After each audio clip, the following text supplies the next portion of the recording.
లక్ష్మీ అనుగ్రహాన్ని సంపూర్ణముగా పొందాలంటే కనుక లక్ష్మీదేవి ఎవరికైతే ఇష్టమో వాళ్ళందరూ కూడా, అంటే లక్ష్మీదేవి ఇష్టం లేని వాళ్ళు ఎవరు ఉంటారమ్మా, అయినప్పటికీ కూడా అతి చిన్న చిన్న పరిహారాలతోటి ఈ కొత్త అమావాస్య రోజున చేసేటటువంటి పూజ ఏదైతే ఉందో ఆ పూజ మీకు అఖండమైనటువంటి ఐశ్వర్యాన్ని కలిగిస్తుంది అని చెప్పచ్చు.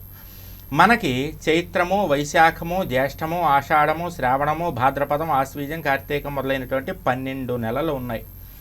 వసంత ఋతువు, గ్రీష్మ ఋతువు, హేమంత ఋతువు, శిశిర ఋతువు, ఈ విధంగా వర్ష ఋతువు, ఈ విధంగా 6 ఋతువులు ఉన్నాయి.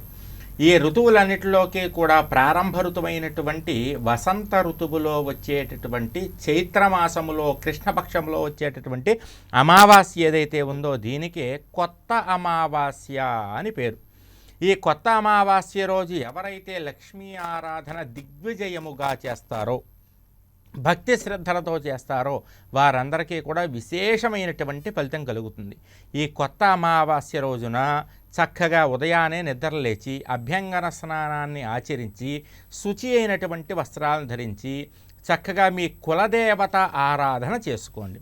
కులదేవత మూలం మీద గోరింటాకుతో పూజ చేయండి. ఒకవేళ గోరింటాకు దొరకలేదనుకోండి, ఎక్కువ దొరకకపోతే కనీసం 4 ఆకులైనా వేసి పూజ చేయండి. ముందు రోజే నానబెట్టి పక్కన ఉంచినటువంటి మొలకలు వచ్చినటువంటి పెసల్ని నైవేద్యం పెట్టండి.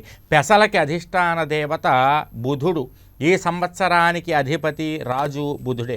కాబట్టి ఆ పెసల్ని నైవేద్యం పెట్టి ఒక 5 ముత్తైదువులకి ఆ పెసల్ని పంచిపెట్టి మిగిలినటువంటి ఆ నానబెట్టిన పెసల్ని ఇంట్లో వినియోగించండి.